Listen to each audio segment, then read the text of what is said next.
loved ones, which is only common sense, and they want to follow the law of the state of Washington. You know, the impact of COVID-19 has been severe in our state.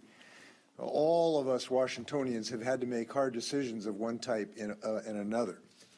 Not everyone agrees with decisions that I have made, and that's fine in a democracy.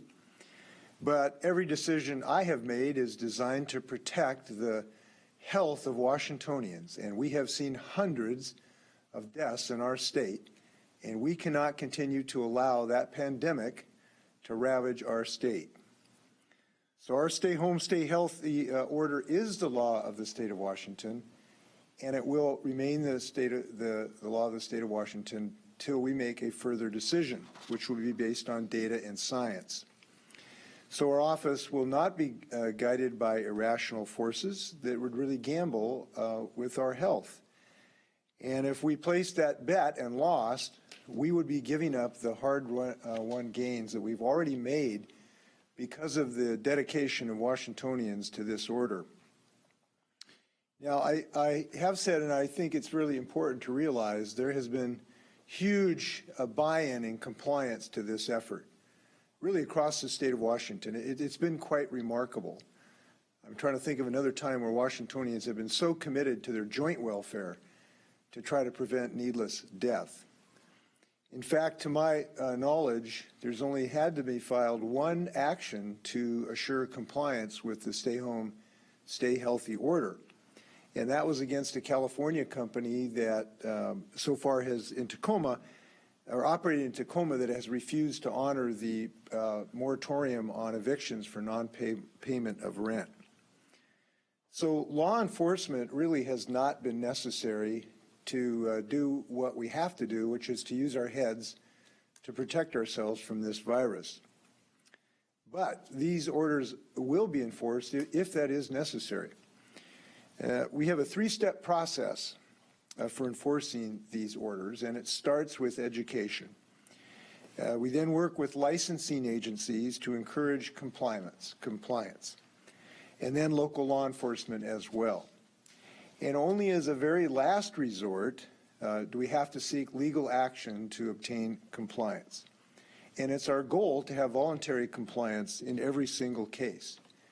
In the rare event, and so far this has only happened once to my knowledge, we have the Attorney General, Bob Ferguson, the State Patrol, other local law enforcement agencies to make sure that these orders are followed. Earlier today, I sent a letter to the Franklin County Commission about some of the actions they took Tuesday, and I made clear that those actions really intentionally and knowingly violated the state law, and so they'll have to change. We really cannot equivocate on this point. And we cannot have individual law enforcement officers arbitrarily decide which laws they're going to enforce and which laws they're not going to enforce. If people have disagreements with the law, that can be decided by the courts, not by any individual law enforcement officer. So there were some comments Tuesday night by the Sheriff of Snohomish County that are not supported by that county's prosecuting attorney, Adam Cornell, and he issued a statement today. I just want to read from it because I think it really encapsulates what's at stake here. Adam said, quote, "We are elected to serve under the laws, not to act above them. An earnest desire to change the law is much different than refusing to enforce it." And I agree with that. I think it's a very clear statement of what our democracy needs at this moment. The Snohomish County Health District, as I believe, also issued a statement about the importance of us being in compliance with the Stay Home, Stay Healthy initiative. And no court anywhere in this state or federally has said in any way that this order contravenes the Constitution or any other law that's pertinent to our state. I do think encouraging illegal activity jeopardizes the health of people in our communities. It also puts them in potential legal jeopardy. Businesses and individuals are required to follow the state's lawful order under COVID-19. And so far, millions, literally, of Washingtonians are doing just that. And we're going to continue to reach out to these jurisdictions to make sure that there is clarity about the orders, as well as the underlying legal and constitutional grounds that give the governor's office authority to impose restrictions to protect the health of Washingtonians in emergencies. I also appreciate the cooperation of local jurisdictions who originally have had some questions about the orders. We've seen some local jurisdictions like the City of Linden and Chelan County and Douglas County who've issued resolutions or guidance to allow for construction in a way that they believed was consistent with our orders. And when my office contacted them to express concerns about their interpretation, they were willing to rescind their orders and work with our office. And I appreciate their cooperation and good faith efforts. And these are examples of strong leadership. And we've had just a handful of other situations where we've had a couple businesses who originally did not want to comply with the order. And when they received a call from other folks, they saw the light and the reason why this made sense, and to my knowledge are now in compliance with the Stay Home, Stay Healthy statewide initiative, and we appreciate that. So we want Washingtonians to continue to take care of themselves and their neighbors. Look, this has been working. This is saving lives. There are people alive today because of the work we've done jointly in the state of Washington. And I'm confident we're going to continue this good work because that makes sense. It's what science indicates, and it shows our love for our community and our families. Now is not the time to give up. With that, happy to stand for questions.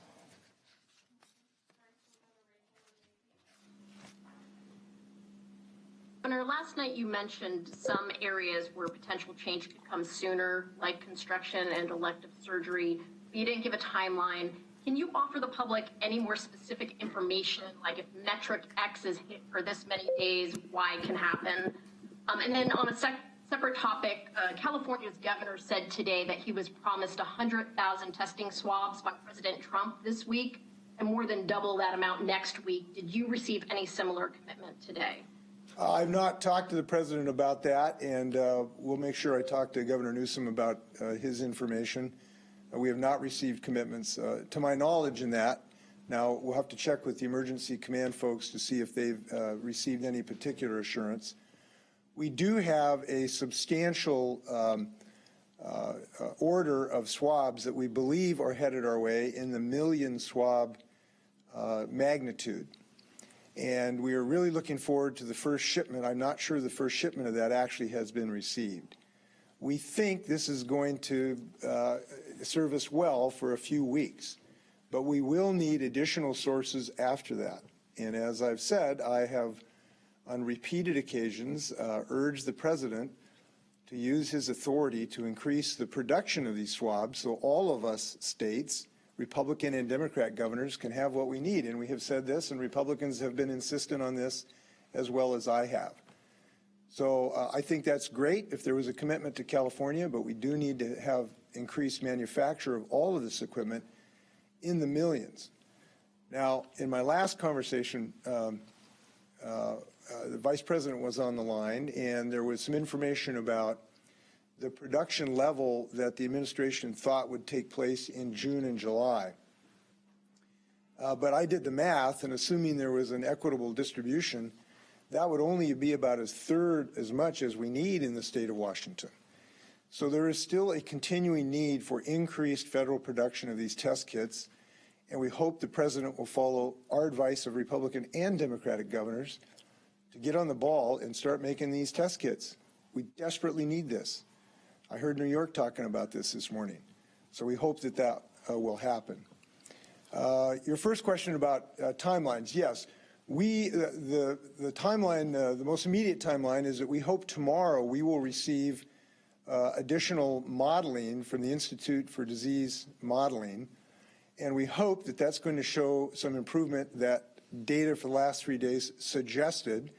And if it does, we think we can make some statements fairly shortly after that as to when some of these things could happen, a different interpretation of what surgery we can start, the ability to restart residential construction under very good hygiene, And those are things that we hope to be able to say very shortly after Thursday, assuming, this is under the assumption that the data comes back as the way we hope it will. Now, as far as metrics, I think we do have some metrics. I know people have asked this question. The metrics, many people have followed Donald Trump on this, and that's their choice. But people need to understand that Donald Trump's metrics that he has given the nation clearly show that we cannot release this Stay Home, Stay Healthy initiative, clearly, because his own metrics, which was designed by his own physicians, Dr. Fauci, Dr. Birx, their own metrics show we cannot release this right now because they require 14 days of clear reduction of infections. And we have not experienced that. And we've got a long ways to go to experience that. So the president's own metrics are not being complied with. Some states are ignoring those metrics, and I think that's a big mistake because we will lose lives if we were to do that. Next question, we go to Joe with the Seattle Times. Our House Minority Leader J.T. Wilcox has said he's frustrated that your office hasn't been more transparent about some of the actions on, why some activities are essential and not others, as well as all the metrics you're using to make your decisions. And Minority Leader said this morning he's not going to vote to sign off on extensions of emergency orders beyond May 4th unless you address some of that further. So I'm curious if you've had a chance to speak with him and if you're considering addressing that and how so. Well, we would be happy to share all of the data that we have. I think I've been very open, not just with the representative, but with the public. We've had repeated meetings with you, and you can convey this information to the public. I don't know why he hasn't not seen the data. I have shared multiple graphs with him. We've shown the Institute for Health Metrics. That's available on websites. I have shown it to him through you and personally to him.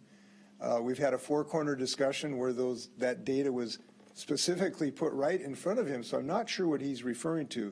The Institute for Disease Modeling data that we've shown him repeatedly, we have shown him probably 10 to 12 graphs that daily are updated on the Department of Health website. So I will ask him again what it is that he would like, and we will try to comply. But unfortunately, I'm afraid the situation is that some folks have decided to follow the siren demands of Donald Trump rather than the health of Washingtonians, and that's what's at stake here. Next question comes from Simone with Q13. Hi, Governor. You talked about irrational forces at the beginning of your speech today. Are you talking about Sheriff Fortney and others? And did they refuse to enforce the stay-home measures and say, we see in Snohomish County, for instance, all of a sudden people start coming out and going in public and going to churches or something like that? Would you send in local law or state patrol or other types of law enforcement if local law enforcement refuses to enforce the order? Well, first off, as I've said many times, I don't believe that will be necessary. And I think the best proof of that is that Washingtonians, enormous percentages of Washingtonians are complying with this Stay Home, Stay Healthy initiative. And the reason is they're convinced, as I have been convinced by the data and the medical information, that it is simply too dangerous to do otherwise. Too many people die. Too many tears are shed. And so Washingtonians are voting on this by complying with this order in enormous numbers. And as I've indicated, there's only had to have been one single law enforcement action, and that was against a landlord who was threatening eviction to people for non-payment of rent. So I really don't believe that's going to happen. Now, we've had just a handful of folks that took a phone call. There was, I think, a pizza parlor in Spokane that wasn't happy about this. They didn't close right away. So somebody in the local jurisdiction, I believe, had to call them and say, you got to help out. You got to help the team here. This is dangerous. And they came in compliance. So this has been really a smooth operation. But people do need to understand that there is possible criminal law enforcement in the event that people still won't get on the team. And that could be through Bob Ferguson, the AG, through the State Patrol, or other local law enforcement. But it should not come to that. This is a team effort of a team that's doing great work, and we should not get that derailed by anybody's statements. Next, we go to Jim with the spokesman review. Governor, sort of a technical question, but you mentioned that if you take the restrictions off and the data starts going the other way again, you might have to put restrictions back on. I'm wondering, is that 1 day of bad data, a couple days of bad data, a week of bad data? How would you make that determination? Well, this is where it's really difficult for the public. It's difficult for me as governor, because there are data questions there that we can't even understand potentially in the future. And there is no metric to be able to give you 3.5 as opposed to 8.4. We have to make decisions based on multiple metrics. We have to use our judgment about when we are creating too big of a risk to Washingtonians. And that's largely based on what we value, which is our health, what we value, which is our economy, what we value is our Constitution. And we have to think about those things and then make value-based judgments. So there is no governor today, I believe, who can give you some sort of algorithm of what would happen in July if we allowed this to come off too soon and then the virus came back. There's just no way to do that. What I can tell you is that the decisions we have made to date so far, I think we should have confidence, have been good decisions. And the reason I say that is they have been successful in bending the curve down so that our state does not suffer the horrific results that New York has, for instance. We have done so because of the enormous goodwill and good faith of Washingtonians who want to care for themselves and others. That's why this is working. And we've done it repeatedly by looking at the science and looking at the data, and then making good judgments. And I would suggest that so far, those decisions have borne us out very well. I don't think we should abandon those concepts right now, and I'm glad to be working for Washington.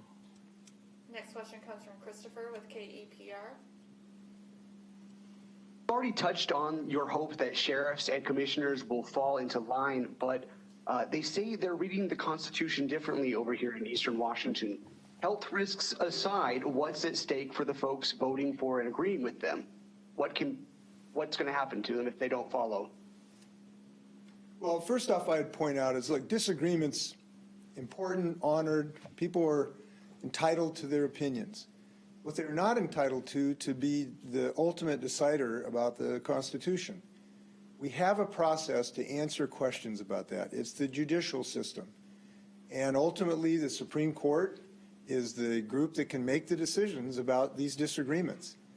Law enforcement officers who I have huge respect for, who thousands of them today are not going off half-cocked and saying they're not going to enforce the law. They're enforcing the law.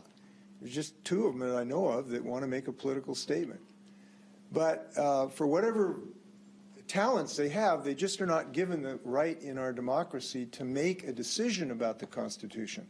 That is a decision we leave to the courts, and that system has worked us very well for a couple hundred years now, and we need to continue to do that. It is impossible to have a working democracy if everybody gets to decide what they think the Constitution is just for them, and that's not going to work for us. So we hope people will reconsider about this. Other leaders have, as I've indicated, across the state.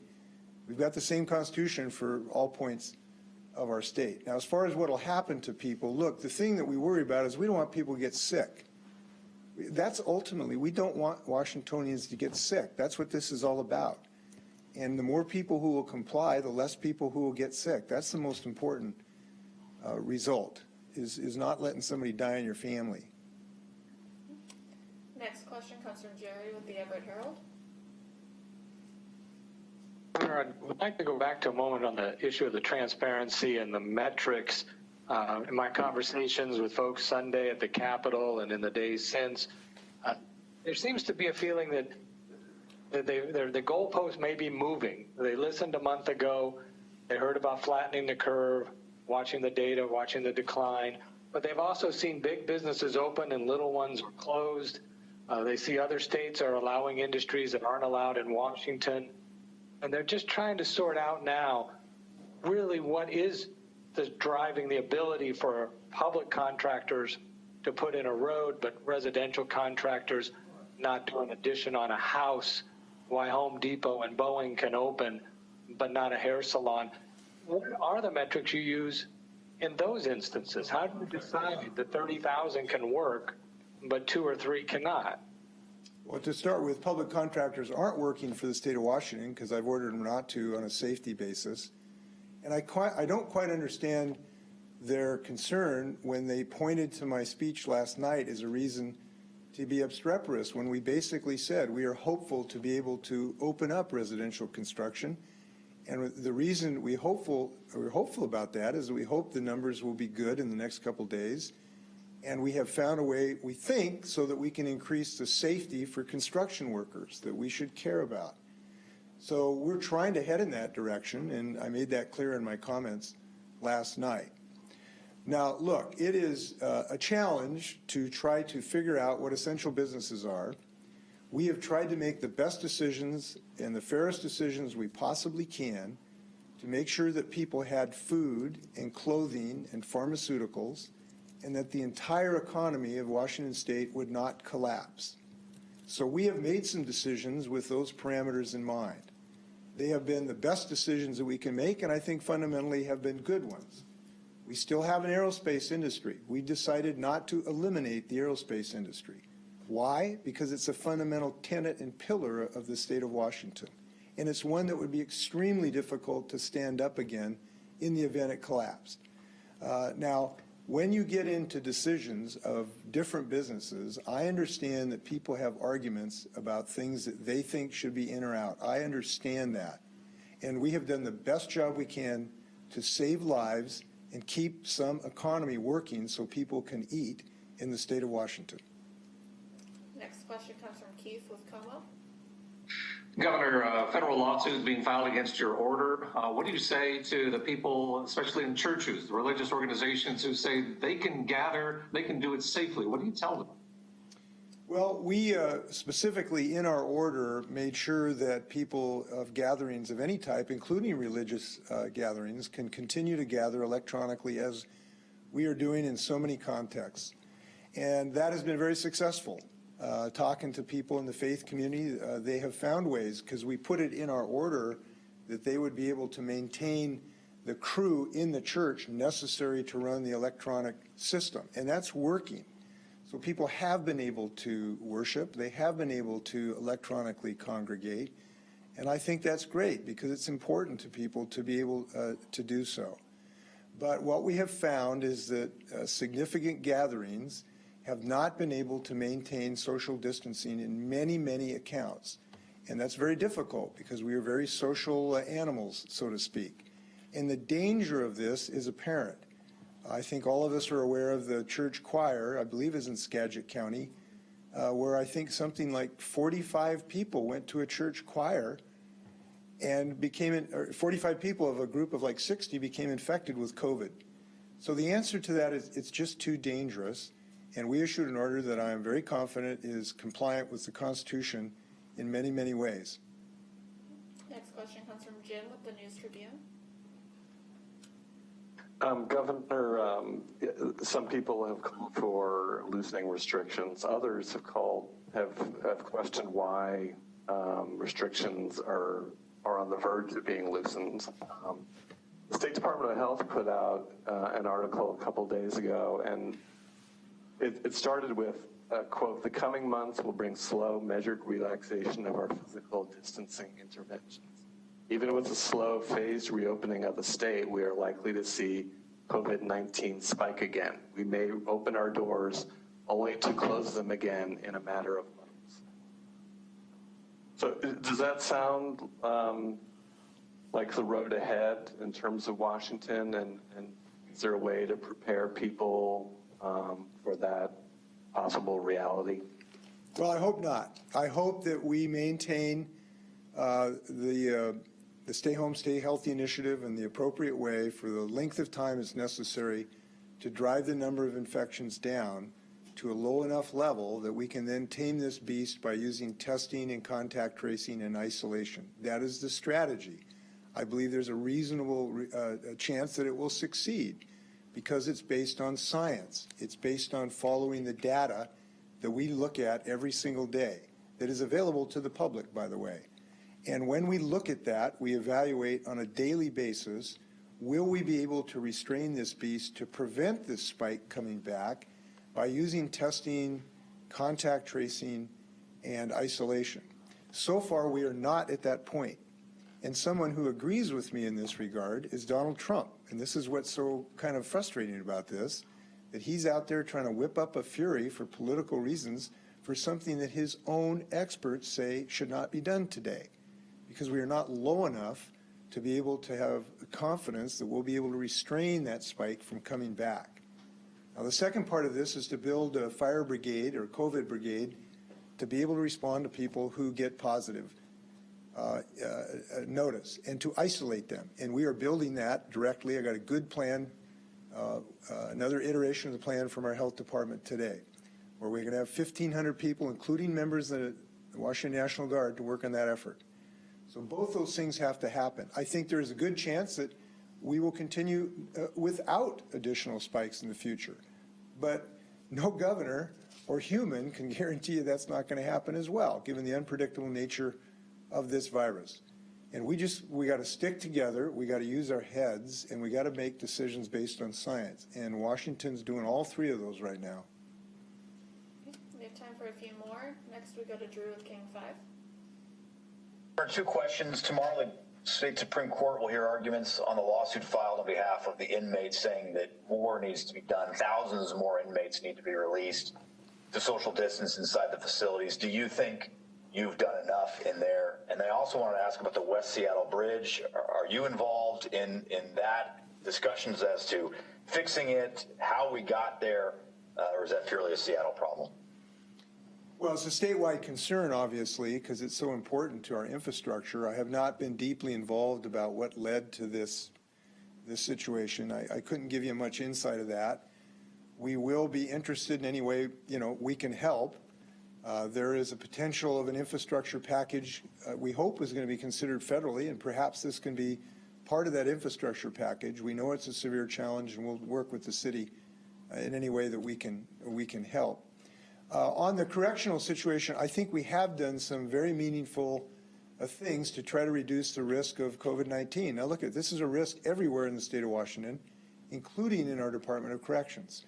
So we have had a very intentional plan before this got into our prisons as to what to do about it. And that's being implemented now to try to isolate people who are positive, to try to have adequate screening and testing, to try to reduce the transmission vectors of people coming into the prisons, and to try to, after it gets in the prisons, to try to isolate to the extent possible the people who end up being positive. And that's happening right now. But it was, I believe, reasonably appropriate to do some releases to give the system more space to be able to isolate people. And we made a decision about an appropriate level of people to do that. These are nonviolent offenders, and we believe it is a number that allows us to obtain what is necessary to have adequate physical space. Okay. Next question comes from Hannah with Cairo Radio. Hi, Governor. Just a couple of quick ones. One, you mentioned just a couple of questions ago, you felt there was I think I heard this right, a good chance that we won't see large spikes in cases moving forward. I wondered if you might be able to elaborate on why you think that. And then also, could you speak at all to the Institute for Health Metrics model? There's been some criticism from some epidemiologists about the use of that model by policymakers. Wondering if you can speak at all to how much you look towards that in making any of your decisions. Well, we look at multiple data points, and the Institute's is one of them, but it is only one of them. And none of these models have to be taken as a certainty and they will tell you that, because it is a very new event. It's a new virus, and they are trying to collate experience on a daily basis to build into how data from around the world would affect Washington State. But there are other modelers that have different projections. The Institute for Disease Modeling has a fairly significant different projection as to the short-term course. Theirs is much more of a plateau rather than a decline, or at least a slower decline. So we try to take all of these into consideration. We ask the modelers what assumptions they use in building the models. I have spoken to the modelers myself. so that I can understand what assumptions they're making, what algorithms they're using, and we try to make the best judgment that we can. Now, that feeds into your first question, though, is, you know, what can I tell people about a spike? Look, this is a period of uncertainty that is frustrating, but there is no person on earth today that A, can guarantee you that a spike will not happen, or B, can guarantee you that a spike will happen. I believe that if we stick with this stay home, stay healthy initiative, and if we build a very comprehensive and robust testing, contact tracing, and isolation program, that we have a good chance of not having great recovery. But I can't guarantee that. It would be ridiculous to try to do so. Now, the reason is because, yes, there have been some repeat, at least minor spikes. That's happened in Singapore, for instance. So it's a possibility, but I'm going to err on the hopeful side, and I'll tell you why. It's because Washingtonians are doing a really good job right now. And I think if we continue this, we ought to have confidence in our work. Last question. Final question comes from Dee Dee with Cairo.